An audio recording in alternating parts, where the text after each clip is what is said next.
అమ్మవారి అనుగ్రహం కలిగినటువంటి వాడికి ఉండేటటువంటి లక్షణమేమి అంటే వాడు నిరంతరము పరిశీలనాత్మకమైనటువంటి దృష్టితో ఉంటాడు. ధర్మం వైపుకి అడుగు వేస్తాడు తప్ప అధర్మం వైపుకి అడుగు పడకుండా ఆవిడ జాగ్రత్తగా పుదివి పట్టుకుని ఎప్పుడూ ధర్మం గురించి ఆలోచించేటట్టుగా చేస్తుంది.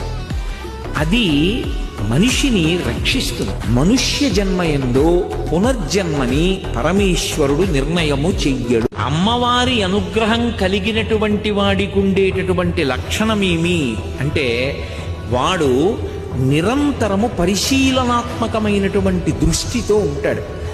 ధర్మం వైపుకి అడుగు వేస్తాడు తప్ప అధర్మం వైపుకి అడుగు పడకుండా ఆవిడ జాగ్రత్తగా పుదివి పట్టుకుని ఎప్పుడూ ధర్మం గురించి ఆలోచించేటట్టుగా చేస్తుంది.